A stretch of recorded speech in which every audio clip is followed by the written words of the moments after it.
Hey guys, I'm doing a little short video. I kind of went back and forth in my mind whether I was even going to show this process, but I thought, well, if anybody else is in the same position as I am, they might be interested in whether this modification will work or not.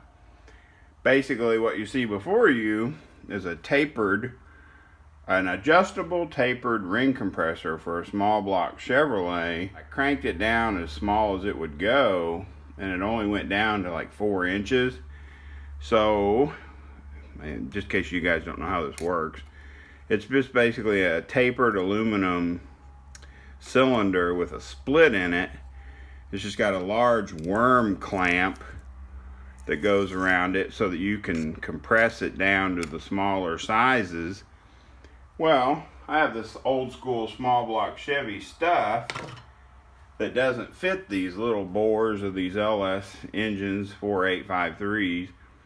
So I was going to order a different ring compressor, and I got to thinking, okay, what if I just removed 1/4 of an inch off of one of these sides of this adjustable ring compressor? Would it still go down, or would it be able to go down to 3.78 or a little above and still work? And see if we can get this thing cut off, because so far it's not moving very fast, but it is cutting.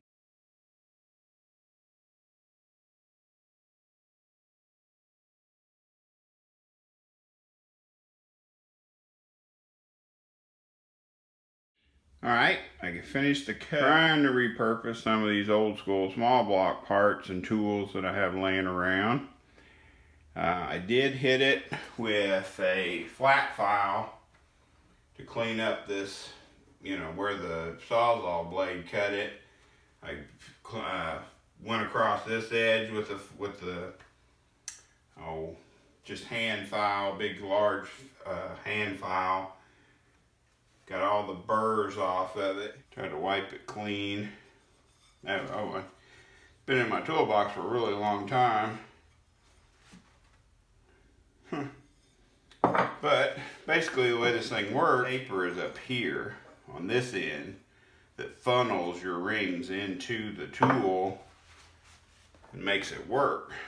So I guess now will be our moment of truth. See, what happens is, as you tighten your worm clamp, it just starts sucking that in.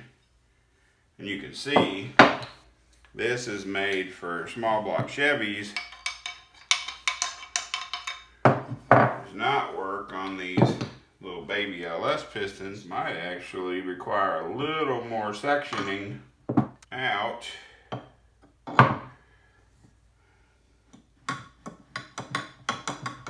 That's not gonna work. But my theory is somewhat proven. Okay, YouTubers, I finally got a success story. It wasn't near as easy as I'd hoped, but it worked out in the end. Worked on this idea last night. Wasn't really winning that battle, so I came out here again today. Basically what I did was I took that small block Chevy tapered adjustable ring compressor tool, and I thought, I'm not really building old school small blocks anymore. I wonder if I can modify that thing to work with the small bore diameter of these LS pistons. It was a lot tougher than I hoped. After sectioning out 3 of these pieces, all right, you can say it, not very good at measuring. I was just kind of, I don't know, I thought I knew what I was doing, and I measured it out, made the first cut, realized I wasn't square, so made another cut. Still couldn't quite get it tight enough to compress the rings like I wanted them to, or like they need to be done to go into the bore. So then today, I got out here with the air cutoff tool. Note to self, it does make a little bit bigger mess, but it does a way better job of cutting this aluminum and making it smooth. And I was able to get the line pretty doggone straight. So right now I have it compressed with that worm clamp to fit the LS 3.78 bore or 3.76, whatever it is, or fit the piston, I mean. So here's what I found out. It can be done. It does work. Thank goodness Speedway uses a quality worm clamp, because I mean I had to put some serious force on that worm clamp to get this thing down to fit the LS piston. Now keep in mind, I know that it'll work with the LS 3.78 bore standard bore pistons, so I can always release it a hair to work with any kind of overbore on the 4.853s up to 5.7s. I think this will for sure work even on a 6 liter, since it was actually originally designed to work on the small block Chevy bore. So here's what I found out. When you section this much aluminum out of this tool, she's not 100% perfectly circular, okay? Because basically I've taken a pipe and forced it down to a smaller size, so we're going to say it's slightly egg-shaped. All right? Now, don't worry, I have tested the tool and it does work, and I'll show you that here in just a second. But I just wanted you guys to know the truth of this modification.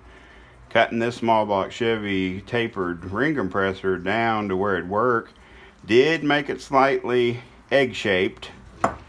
And if you want to try a mod similar to this on your tool, putting the worm clamp mechanism closest to your gap makes it easier to compress. Basically, for some reason, when I first started, I had the gear on the opposite side of where the opening was.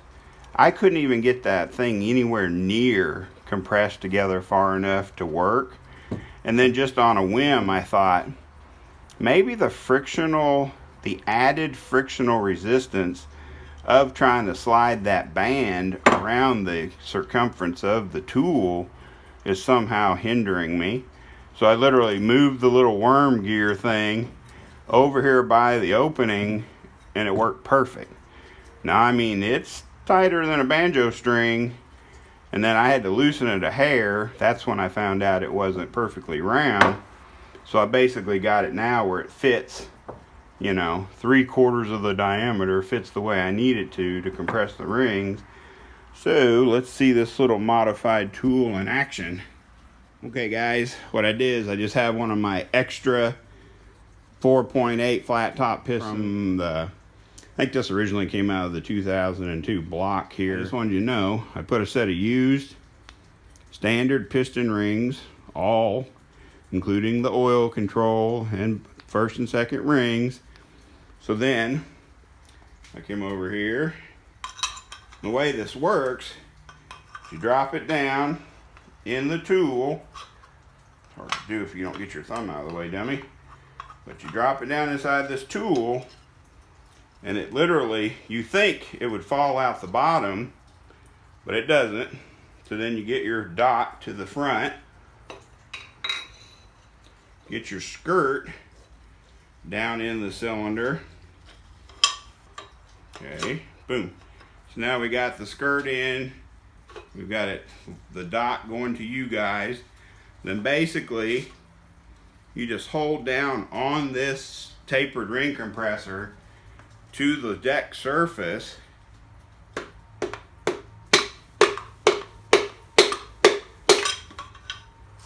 And you're in.